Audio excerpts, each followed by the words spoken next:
que voy a poner muchos gráficos, lo siento. A mí me gustan más los dibujos. Bueno, en primer lugar, mis agradecimientos a Espai de Economía por la invitación, a Salvador y Josep por la presentación, a ustedes por tener la paciencia de aguantar una crisis. Estamos todos hartos de crisis. Estamos ya 7 años de crisis y esto ya acaba con la paciencia de cualquiera. Con oír hablar más ya es masoquismo, casi diría yo. Bueno, entonces vamos a hacer una cosa. Yo lo que voy a hacer, como el libro termina prácticamente con la información del 2012, a final del 2012, lo terminamos, creo, por esta fecha lo terminamos de escribir, lo que voy a hacer es, voy a decir qué ha pasado después, con los desequilibrios fundamentales de la economía. Entonces voy a dejar las cosas donde las ha dejado un poco el compañero Vicente y vamos a avanzar. Vamos a avanzar qué está pasando desde entonces, dónde hemos mejorado y dónde estamos ahora, ¿no? Yo, como voy a usar gráficos, sí que voy a ir abajo. Bien.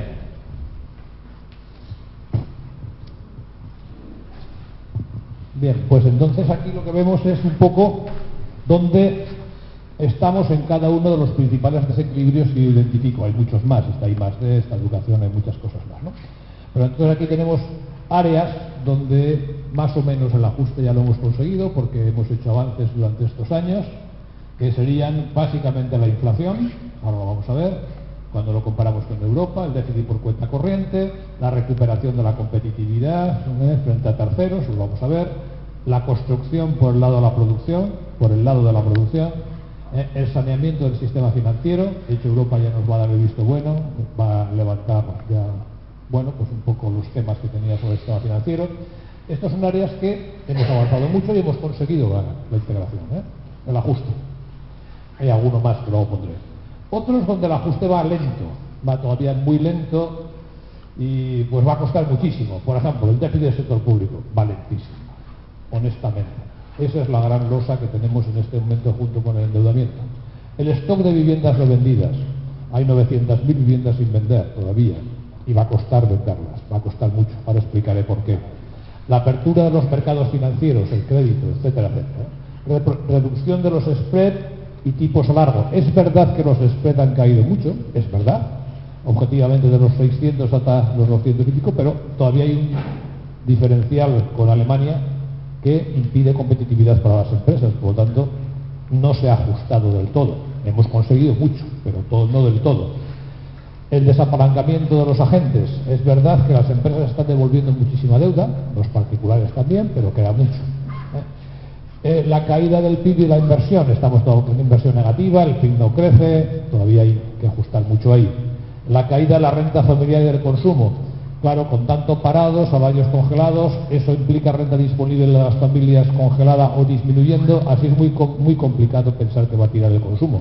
Si no hay dinero en las familias, ¿qué van a hacer? Y además tienen que pagar las deudas de los pisos, etcétera, etcétera, ¿no? O el cierre de empresas. Estos son ajustes lentos. El cierre de empresas, por primera vez están apuntando ya que las creaciones de empresas son mayores que los cierres. Bueno, algo es algo. Todavía falta, pero algo es algo. ¿Qué empeora? ¿Qué sigue empeorando todavía? El crédito. El crédito sigue empeorando, ahora veremos por qué. Si yo doy prioridad al desapalancamiento, es muy difícil que aumente el crédito. Porque si a mí lo que me preocupa en Europa es que estamos muy endeudados, lo que quiero es que disminuya la deuda. Y disminuya la deuda significa que devuelva créditos, no que me den más. Entonces, contracción del crédito y destrucción de empleo. Sin lugar a dudas, también el principal desequilibrio que va a durar más de 10 años, la posibilidad de absorberlo va a ser el desempleo. Este es el gran reto de la economía y el gran problema de la economía con todos los costes sociales que tiene. Bien. Entonces vamos a repasar estos desequilibrios con gráficos, porque al final lo que importa es la información. Inflación. Bien, aquí tenemos la inflación en España y la inflación de la eurozona. Es como si la inflación la comparásemos entre Valencia y Cuenca. No puede ser nuestra inflación mayor, porque al final acabaremos perdiendo la competitividad, no exportaremos nada. Pues aquí pasaría igual. Esta es la inflación en España y esta en la eurozona. Todo esto es lo que han crecido más nuestros precios que los europeos.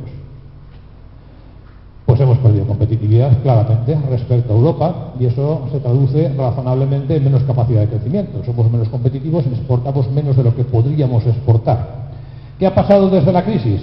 Bueno, si nos fijamos desde la crisis, los diferenciales han sido negativos en algunos casos o mucho menos positivos que antes. Por lo tanto, ¿qué hemos conseguido? Que nuestros precios converjan con los europeos. Pero este gráfico tiene truco. ¿Por qué? Porque aquí hay dos momentos en los cuales hemos subido los impuestos, el IVA. Y claro, el IVA aumenta los precios. Aumenta los precios. Hemos generado inflación simplemente por la política fiscal practicada. Vamos a quitar el IVA. Si quitamos el IVA, ¿qué es lo que nos resulta? Nos resulta que estamos ya con inflación negativa, lo que comentábamos anteriormente, estamos en deflación. Los precios sin incrementos de impuestos estaríamos en deflación en los últimos 3 o 4 meses. Y si nos fijamos también, si a impuestos constantes, el diferencial de los precios españoles con los europeos es significativamente mayor. Nuestros precios en este momento de impuestos constantes están clarísimamente creciendo por debajo de los europeos, 1,5 puntos por debajo. Por lo tanto, en inflación hemos convergido con el problema de que ahora tenemos hasta deflación y que esperemos que no se consolide. No parece que haya riesgos, no parece razonable que los haya, pero que no dure mucho más la crisis, claro. Los precios no se miden solo por el IPC. El IPC lo que mide son la cesta de bienes de consumo. Ese es el IPC, índice de precios al consumo. Pero los precios de una economía hay muchos más. Pues qué le pasa a los pisos o a los servicios que no están incluidos en la cesta, etcétera, etcétera. Y eso es el deflactor del PIB. Eso se llama deflactor del Producto Interior Bruto. ¿Qué es lo que nos dice este indicador? Pues que Alemania, el deflactor del PIB, cuando cogemos un periodo muy largo, desde la constitución del euro, bueno, pues sus precios medidos por el deflactor han crecido 15 puntos aproximadamente, un 15%, y en España, a pesar de la crisis y a pesar de todo, nuestros precios han crecido un 42%. ¿Vale? Luego no nos quejemos de que tengamos problemas. Nuestros precios siguen creciendo todavía cuando los medimos por el deflactor del PIB. Bien, seguimos. Competitividad, déficit exterior y competitividad. Bueno, ¿qué nos dice este gráfico? Este es el déficit por cuenta corriente. Esto es lo que nos mide nuestras relaciones con el exterior. Si importamos más bienes y servicios, rentas, etcétera, etcétera, que las que vendemos. ¿Qué nos dice este gráfico? Pues que de los 54 años que median entre 1960 y el 2013, 54, España ha tenido déficits nada menos que en todos menos 13, en 41. De 54 a 41. Siempre hemos tenido propensión a importar más. Nuestra economía tiene propensión a importar, más elevada que a exportar. ¿Y qué segunda cosa nos dice? Que los déficits históricamente no eran muy grandes. Las cifras máximas llegaban al 4% del PIB, pero desde que estamos en el euro, como comentaba Vicente, todos nos hemos creído ricos, el dinero que nos iban a dar era infinito e inacabable y no hemos empezado a utilizar como lo hemos utilizado, invertir el ladrillo. Y el déficit llegó al 10% del PIB. Significa eso que cada año nos tenían que prestar 100.000 millones de euros. 100.000 millones de euros. Yo creo que ya nadie en esta sala que se crea que nos van a prestar para siempre 100.000 millones de euros. Algún día habrá que devolverlos, digo yo, ¿no? Bueno, eso es lo que estamos corrigiendo. ¿Y qué nos dice también este gráfico? Tercer indicador, que este año 2013 la economía española va a cerrar casi seguro con un superávit del 2% del PIB, 1,6, 1,7, 1,8, por ahí. O sea, hemos corregido ese desequilibrio. Por lo tanto, es un equilibrio ya alcanzado, de nuevo, ¿de acuerdo? Positivo, por lo tanto. Tal vez tenía que haber dejado los positivos al final, pero bueno. Vale. Aquí tengo lo mismo. Si nos fijamos, bueno, estas importaciones y exportaciones de bienes, este es el déficit en la balanza de bienes y observar cómo se va corrigiendo. Bueno, eso es uno más. Otra cosa que hemos hecho con los deberes. ¿Qué hacíamos tradicionalmente en España? ¿Quién exportábamos? A Europa. Europa era nuestro cliente, fundamentalmente. Fijémonos que, por ejemplo, en el año 2004, pues aproximadamente el 75 y pico % de todo lo que exportábamos iba a Europa. Pero Europa no tira, y no sé si Merkel dejará que tire en el futuro. ¿Y qué hemos aprendido? Pues que hay que exportar a otros países que tienen unas dinámicas y unos crecimientos más importantes que la Unión Europea. ¿Y qué está haciendo España? Diversificar. Y diversificar de una manera masiva. Observemos que en el breve espacio de 9 años, la concentración de exportación en Europa ha bajado del 75 aquí a el 61 y pico. Hemos perdido, por lo tanto, hemos diversificado 13 puntos. Es muchísimo. Las empresas se plantean que mercados como África, Oriente Medio, ya no digo Latinoamérica, u otros como Asia, son fundamentales. Y es verdad, eso es lo que está haciendo la economía española, diversificación de mercados. Seguimos. Alguien pregunta siempre, ¿y cómo vamos a salir de esta crisis? ¿Qué va a tirar de la economía? Si ya no hay construcción, si no hay ladrillos, ¿qué somos capaces de producir? Miren, nosotros tenemos un sistema productivo muy eficiente, aunque no se lo crean, con muchos problemas. Es un tema distinto. Y hay un indicador de eficiencia, cómo nos va en el mundo de la exportación. Porque al final, cuando una persona exporta, compite con los mejores del mundo. Con los mejores del mundo. Si tú resulta que sus exportaciones siguen creciendo y están por encima tus crecimientos que la media del mundo, ¿qué significa? Que somos mejores que la media, porque nadie nos compra porque ponga Made in Spain. Nos compra porque el producto es bueno o barato, o las dos cosas. ¿De acuerdo? Bien, cogemos un año como referencia, 1994. ¿Cuánto ha crecido el volumen de exportaciones de bienes y servicios? Datos del Fondo Monetario Internacional. Bueno, pues aquí tenemos 1994 a 100, el mundo ha crecido hasta aquí. Aproximadamente ha crecido un 290%. El comercio hasta el 2013 inclusive, datos de previsiones.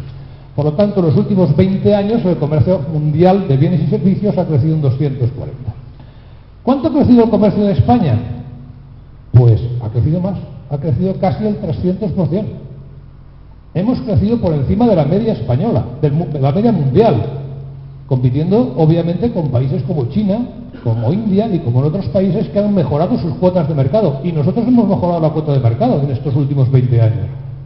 Será porque hay empresas que exportan, porque si no es imposible.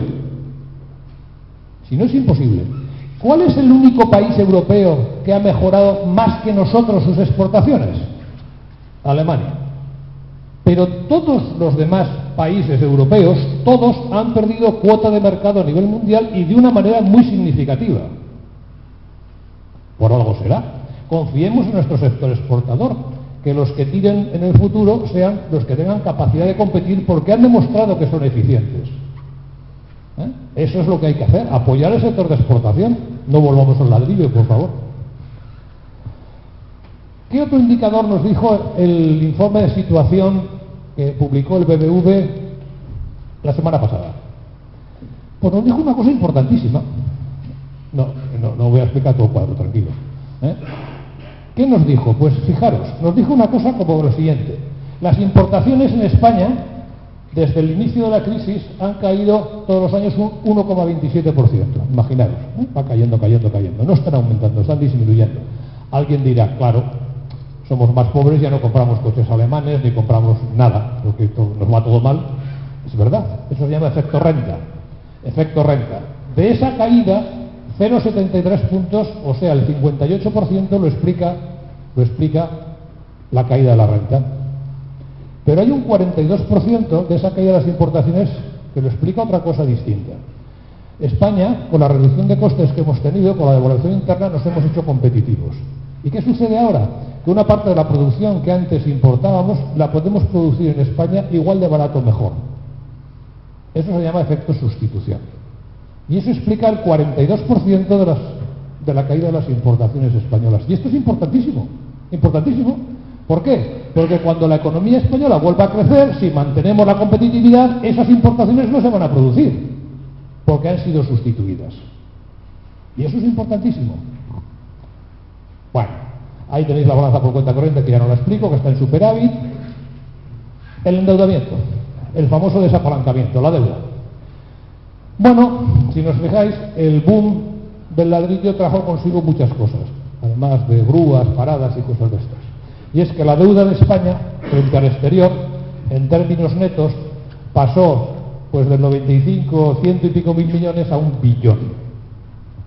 1 billón, eso es todo lo que debemos al exterior. Las deudas se pagan, desgraciadamente. ¿Qué es lo que nos dice Europa en este momento? Que tenemos que reducir el endeudamiento, desapalancarnos. Tenemos que conseguir superávit de la balanza por cuenta corriente para ir devolviendo lo que nos hemos endeudado. Aquí un dato curioso. ¿Qué debemos? Bueno, pues debemos instrumentos financieros, debemos en créditos hacia el exterior, y esta columna de aquí es lo que nos tuvo que prestar el Banco Central Europeo cuando desaparecieron las fuentes de financiación internacionales. Y es una deuda que hay que pagar a final del 2014. ¿Cuánto es más o menos lo que debemos ahora al Banco Central Europeo? Pues unos 200 y pico mil millones de euros. No está mal.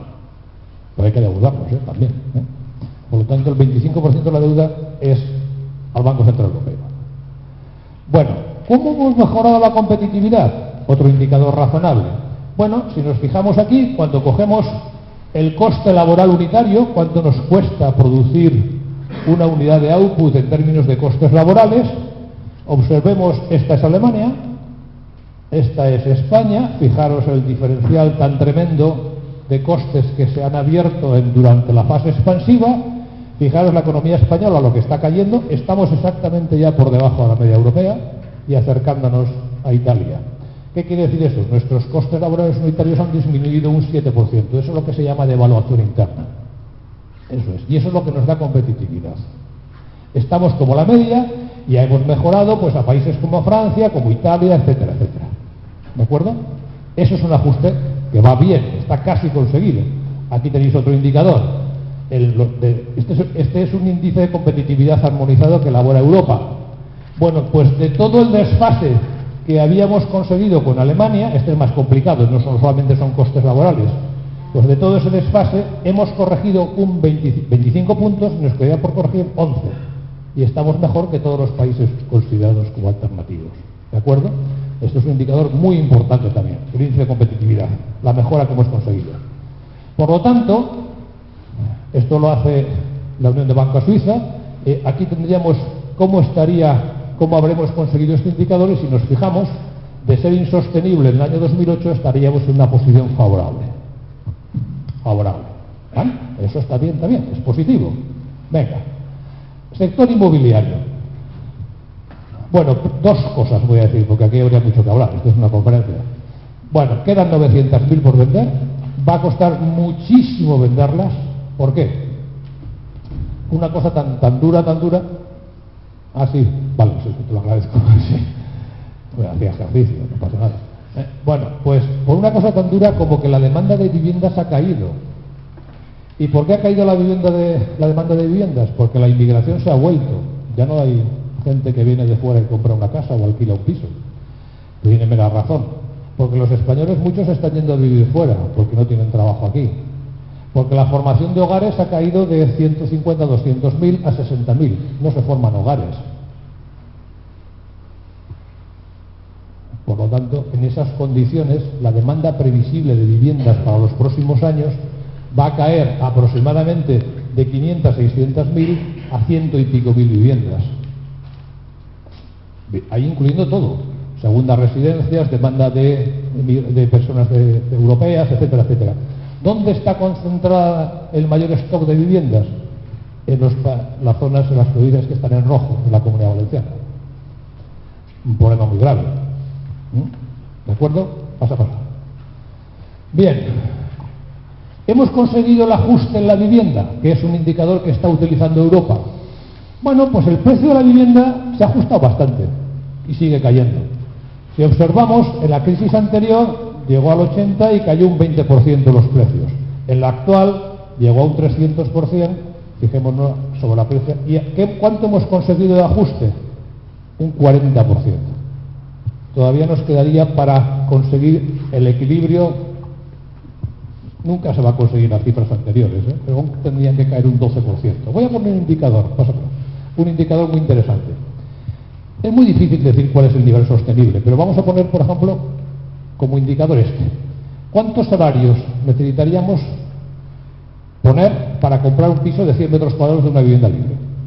Un indicador como otro cualquiera, ¿de acuerdo? Bueno, pues con este indicador, en el año 96, con 56, 57 salarios íntegros dedicados al piso, comprábamos un piso de 100 metros. ¿De acuerdo? Como media. El precio subió hasta el 2007, en que los 57 se habían transformado en 122 salarios enteros. Bien, ¿cuánto estamos ahora? Fijémonos que esto está cayendo de una manera rapidísima, a pesar de que los salarios no están creciendo, y en este momento estaríamos en 77-78. Bueno, pues hemos conseguido todo este ajuste. Ya, nos quedaría, si queremos volver a la situación anterior, este otro. Pero no se va a volver a la situación anterior, obviamente, tanto no. Bien, Por lo tanto, en precios casi lo hemos conseguido, en precios de la vivienda. En construcción también. ¿Por qué? Simplemente porque es imposible caer más ya. Hemos llegado al punto cero, ya no se puede caer más, ¿no? Aquí están las viviendas construidas, el número de viviendas terminadas. Antes de la crisis, los años 70, 30.000, 30 y tantos mil al mes. En los años 80, 15, 20. Llegamos a 55.000 al mes. En este momento las viviendas terminadas son 7.500 viviendas al mes. 7.500. ¿Se puede caer más? Sí, se puede caer más, pero poco más. Luego el ajuste aquí ya está conseguido simplemente por extinción del sector. Seguimos. En la obra pública lo mismo. Todo esto era obra pública, era inversión pública y en este momento no hay licitaciones.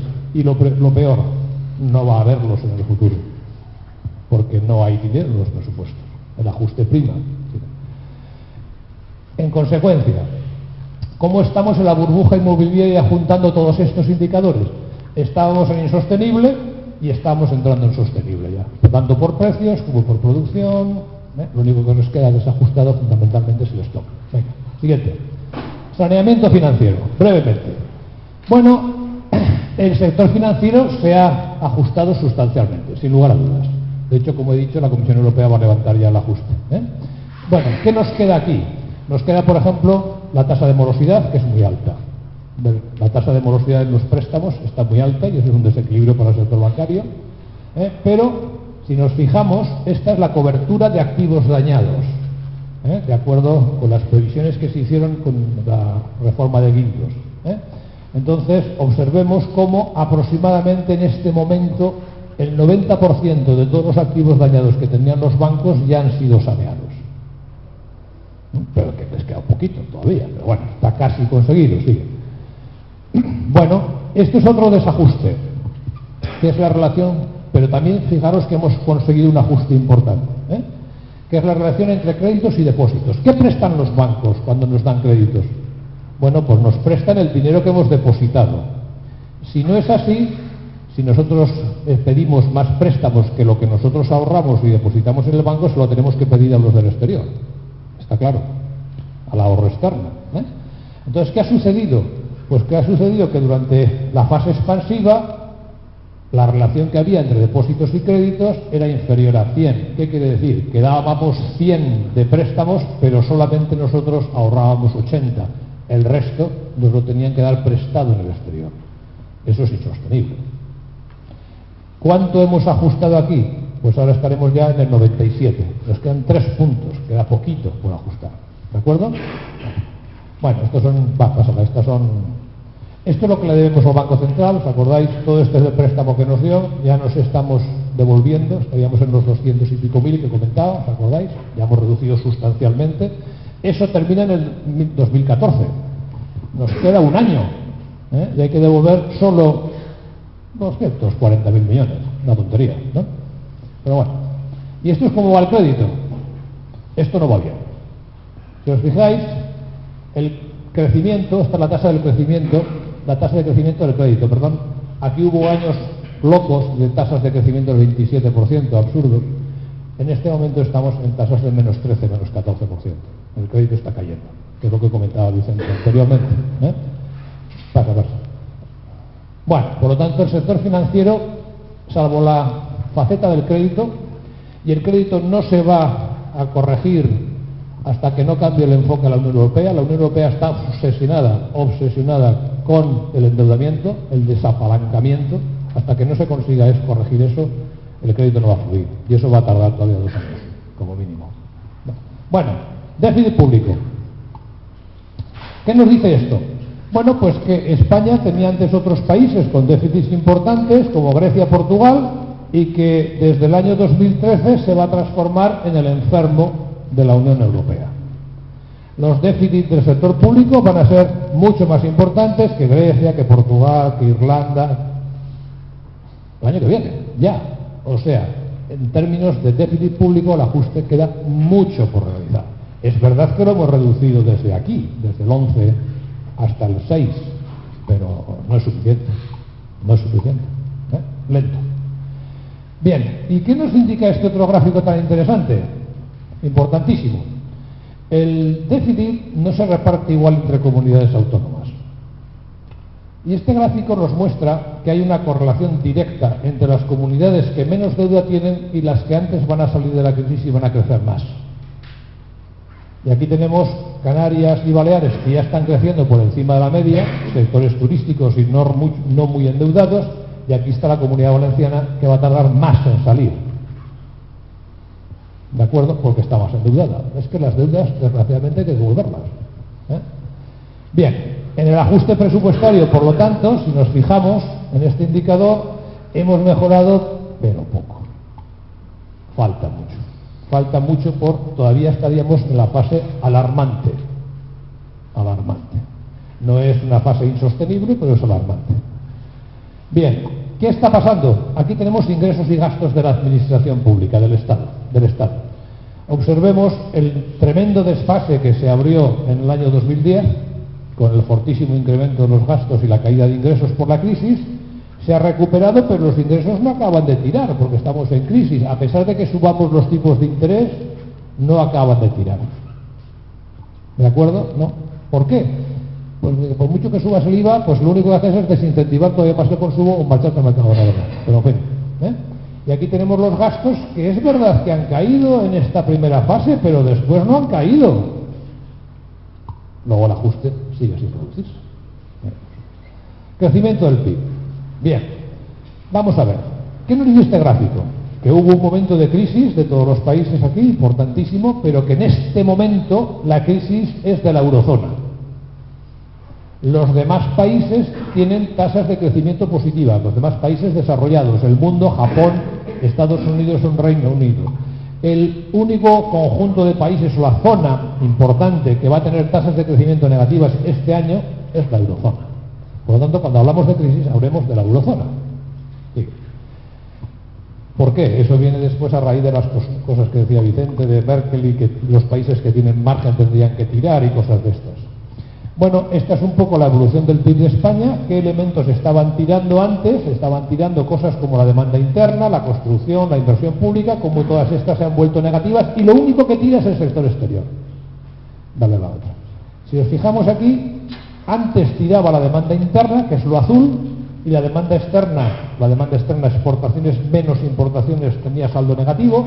Desde el inicio de la crisis, el único motor de la economía son las exportaciones, es la demanda externa. La demanda interna sigue en tasas negativas y va a seguir, ¿no? Por lo menos hasta el año que viene. Bien, perspectivas a largo plazo.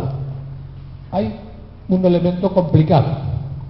La economía crece, obviamente, porque crece la población, porque hay más demanda en consecuencia, con la productividad. ¿Y qué es lo que está sucediendo en temas de población? Lo que está sucediendo es que los inmigrantes se van y que a partir del 2000 aproximadamente, 2015, por aquí, 16, las perspectivas del INE es que la población española nacional va a caer, porque los nacimientos van a ser menores que las defunciones. Eso ya se había dicho por el INE y cambió radicalmente. Por lo tanto, estas expectativas pueden cambiar si la economía va bien y se forman hogares de nuevo, etcétera, etcétera. Pero con este contexto actual, la población española se enfrenta a una caída de la población importante. Ya estamos haciéndolo. Ya está cayendo la población en España. Llevamos 2 años de caída, ¿no?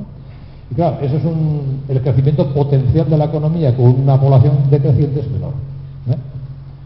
Bien, desapalancamiento, desendeudamiento. Son 15 indeudados. Yo tengo 15 indeudados, no sé cuántos llevo, pero llevo muchos ya. Bueno, esto es lo que aumentó el endeudamiento de las familias en el momento expansivo. Aumentó mucho, fijaros, el endeudamiento pasó del 20% del PIB al 80%, 4 veces, se cuadruplicó en 10 años. La deuda de las familias y eso es solo de las familias. ¿Por qué? Porque los hogares compramos vivienda. Casi todo el endeudamiento de las familias es el pago de la vivienda. ¿Esto hay que bajarlo? Hay que bajarlo. ¿Hay que devolverlo? Siempre hay que devolverlo.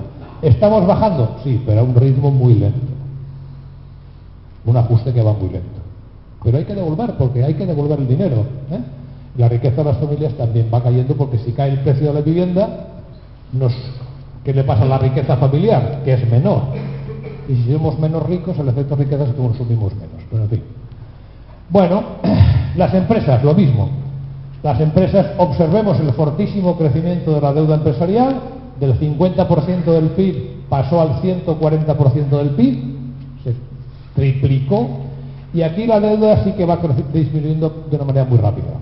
Las empresas se están desapalancando rápidamente, están devolviendo créditos. Eso explica por qué no crece el crédito. En algunos casos porque no le dan, en otros porque lo devuelven. Telefónica ha devuelto el año pasado simplemente ella sola 14.000 millones de euros de reducción de deuda. ¿Dónde estaremos aquí? Pues en los balances privados. Hombre, estamos en una situación insostenible, estamos en la alarmante, pero bueno, eso se va ajustando. Falta, pero va ajustándose también. ¿De acuerdo? Seguimos. Reducción de spread. Bueno, fijaros, pues llegamos a 600, en este momento hemos caído ya a unas tasas parecidas a las italianas, en torno a los 230, 240, está bien. Los tipos de interés a largo plazo. Los tipos de interés a largo plazo, fijemos cómo se financia, estos son a largo plazo, no el corto, cómo se financia Alemania, cómo se financia Francia y el diferencial que tienen nuestras empresas o todo el que se quiera endeudar con bonos a 10 años, si son bonos no son familias obviamente, en España o en Italia, estamos pagando un diferencial de más de 2 puntos con Alemania, es muchísimo. Y esta es la reducción de los tipos oficiales, observar que no tiene nada que ver, y lo he puesto por eso, que el tipo de interés oficial del Banco Central Europeo haya bajado al 0,25 cuando los bonos, que es en teoría el instrumento financiero más solvente, esté financiándose al 4,5. Algo afecta, pero ¿eso qué es? Ese es el diferencial de riesgo, este es el spread. Sigue bajando. Desempleo. Desempleo, como hemos dicho, es el indicador probablemente que peor está funcionando. Observemos algunos datos que merece la pena tener en cuenta. En la fase expansiva más importante que ha tenido la economía española en toda su historia, desde el 94 hasta el 2007, en el cual todos los años tenían que venir a trabajar a España 500.000 inmigrantes, porque el mercado, no generaba, estaba demandando esa mano de obra. En ese periodo, en que los inmigrantes aumentaron en 4 millones y pico, porque venían a trabajar a España, la tasa de desempleo nunca bajó del 7%, 7,5-8%. Algo pasa raro, porque cuando en Estados Unidos la tasa de desempleo es del 8%, empiezan a temblar las estructuras del Estado. Aquí el 8% es la menor que hemos conseguido en el mayor periodo de crecimiento de toda la historia. Algo raro pasa, ¿de acuerdo? Bien, cuando ha venido la crisis, esto se ha disparado hasta el 26%. Y el problema es que la capacidad de absorción de mano de obra por el sistema productivo solo empieza a ser relevante a partir de cuando crezcamos el 1,5-2%. ¿Por qué? Porque la productividad tiene que crecer el 1,5-2%, si queremos pensar en futuro. Si la productividad crece el 1,5%, como no crezcamos más del 1,5%, nunca generaremos empleo. ¿De acuerdo? Y eso va para largo. Bien. ¿El desempleo es preocupante? Muy preocupante. ¿En qué zonas lo tendrían que tomar con mayor intensidad? En la eurozona. Porque Estados Unidos tiene una tasa de desempleo por debajo del 8%, igual que todas las economías avanzadas o el Reino Unido. ¿Cuál es la única zona que la tasa de desempleo en promedio es altísima y parece que no nos importa y seguimos con medidas de estabilidad? La eurozona, con tasas promedio del 12,5%. ¿De acuerdo? Algo está fallando en la toma de decisiones políticas, ¿no? Perspectivas en el empleo a medio y largo plazo. Pues que la previsión va a ser que caiga muy suavemente el desempleo, la tasa de desempleo, suponiendo que crezcamos, y que cuando lleguemos al año 2020, todavía tenemos una tasa de desempleo del 20%. Esto es para dar ánimos. Seguimos. Bueno.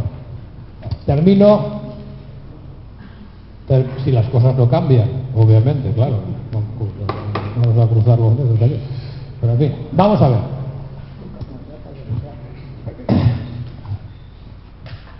¿Cuál es el escenario razonable al que se enfrenta la economía española? Bueno, un proceso de recuperación muy lenta del crecimiento, eso es inevitable, si tú sigues desapalancando y sigues tal, y de la demanda. Bueno, si es así, el ajuste inmobiliario acabará completamente de acuerdo con los indicadores que teníamos allí en el 2014, El equilibrio externo y la competitividad ya estamos, ya lo hemos conseguido en 2013, en el 2014 mejorará, esto es un equilibrio conseguido. La normalización del crédito imposible antes del 2015-2016, más bien 2016, la normalización del crédito. El ajuste fiscal, bueno, vamos a poner el 2017 por poner algo, pero va a costar mucho, lo hemos visto en las expectativas anteriores, y el desapalancamiento de los agentes y por lo tanto caída del endeudamiento a niveles sostenibles hay que esperar al 2019, razonablemente. Bueno, ¿qué mapa de riesgos tiene España? ¿Qué mapa de riesgos tiene España que pueden hacer descarrilar el proceso y cosas por el estilo? Bueno, hemos dicho bajo crecimiento, alto nivel de desempleo, subvención de desconfianza. Bueno, vamos a ver. Riesgos, por ejemplo, financieros. Que cambie la política monetaria, que cambie las relaciones de fuerza y que no le dejen a Draghi tomar las medidas que tiene que tomar para bajar el euro, para bajar lo que sea. Bueno, pues si cambia la política monetaria, pues tenemos un problema grave, ¿no? O que no se acaben de normalizar los mercados porque haya otra crisis por cualquier circunstancia, o que la caída de las primas de riesgo se detenga y vuelvan a aparecer riesgos de sostenibilidad en el euro, o que el Banco Central Europeo nos exija que devolvamos todo lo que le debemos en el 2014, el tema de financiación. Son riesgos. Algunos tienen un porcentaje de probabilidad pequeño y otros un poco más alto, pero son riesgos que están ahí. Y algunos más. Riesgos externos. Bueno, pues ahora se ha formado un partido de extrema derecha que pide prácticamente la disolución de Europa. Bueno, pues eso es un riesgo. Es pequeño, pero está ahí. Cuando no hay medidas, aparecen los partidos populistas. Cuando hay soluciones, no suelen aparecer. Bueno, construcción de Europa, que el crecimiento de Europa no se acabe consolidando, porque sigan pensando que lo mejor es, austeridad. La estabilidad de los emergentes. Bueno, pues el mundo tembló este verano porque China solamente había crecido al 7 y pico, y claro, eso es un problema, aunque Brasil estaba creciendo al 2% solo. Si los emergentes dejan de crecer, que son los que han tirado en el último momento, pues ¿qué va a tirar? Por lo tanto, un riesgo está ahí. O, por ejemplo, Estados Unidos. ¿Qué va a pasar con el pacto de estabilidad? ¿Con los republicanos? ¿Van a aprobar en febrero lo que tengan que aprobar de aumento de deuda? ¿No se lo van a dejar porque está el pulso que tiene con Obama por la reforma sanitaria? Pues es otro riesgo, ¿no? Vete a saber. Estabilidad política en España. Elecciones autonómicas en el 2015, elecciones generales, el tema de Cataluña, la estabilidad social, los temas de corrupción, son riesgos. Esto es un mapa de riesgos, que pesan lo que pesan, pero pesan. ¿De acuerdo? O, por ejemplo, riesgos internos, parón de las reformas estructurales, voy a decir algo sobre eso. Creo que lo he dicho antes ya. De las 72 reformas que Europa le pidió a España que hiciera en marzo del 2013, este año, solamente hemos hecho hasta ahora 31.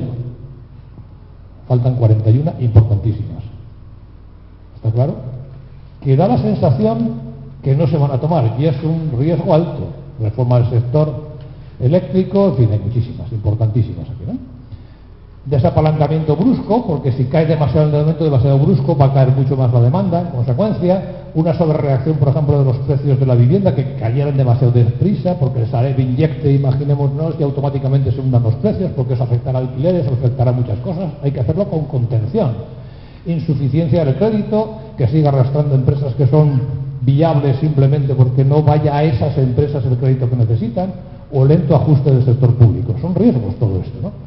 Bueno, ahora simplemente voy a comentar, para terminar, el informe que salió ayer, que es paso al anterior, por favor, al mecanismo de alerta que se creó por parte de la Unión Europea para ver cómo se comportaban los países frente a la crisis y cosas de estas, ¿no?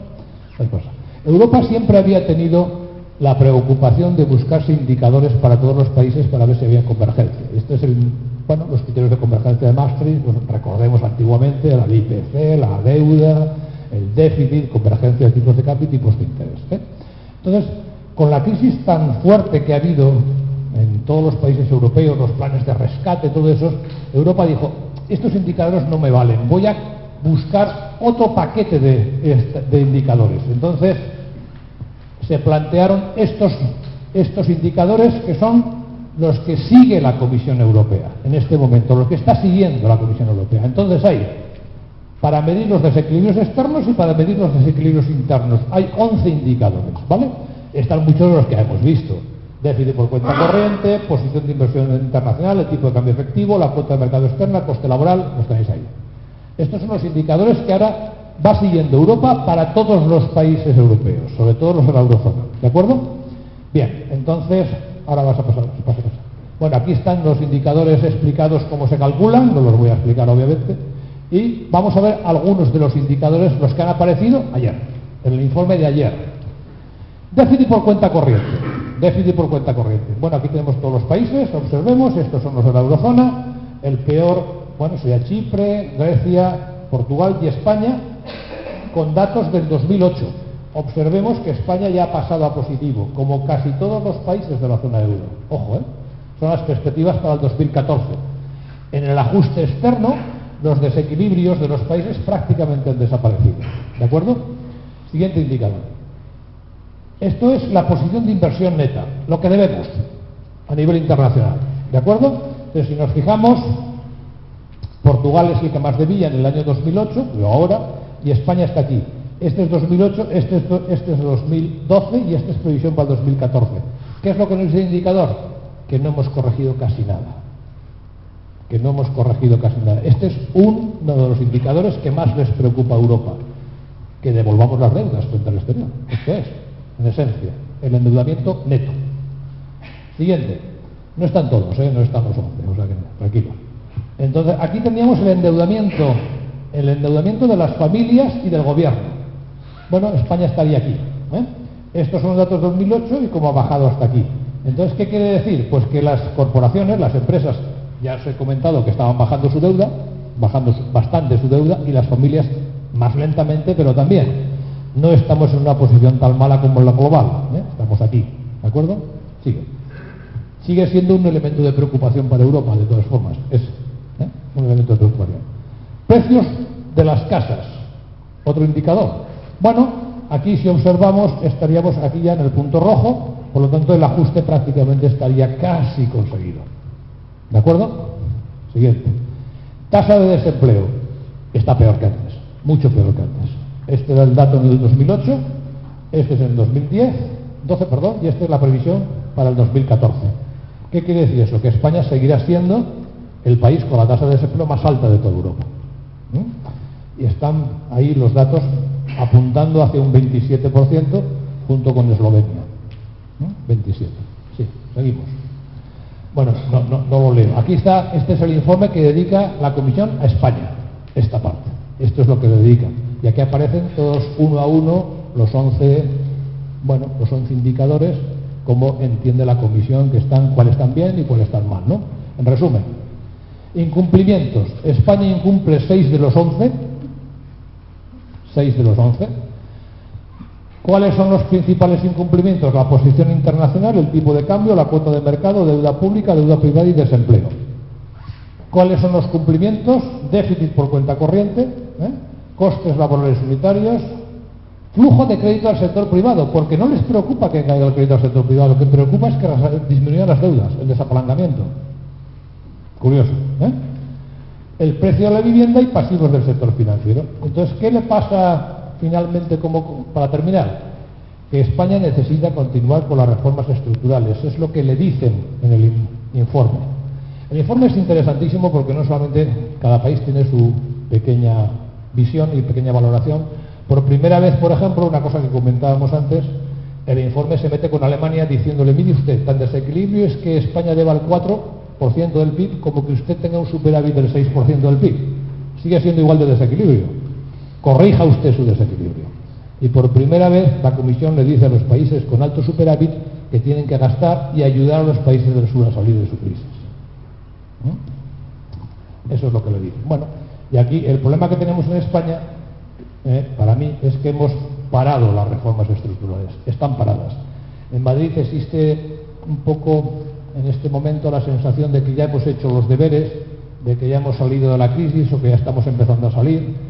Y eso es el peor escenario político, sobre todo cuando el año que viene hay elecciones al Parlamento Europeo y después las autonómicas y después tal. ¿Por qué? Porque no se han terminado las reformas estructurales. Faltan muchísimas cosas por hacer y hay que hacerlas. y hay que hacerlas.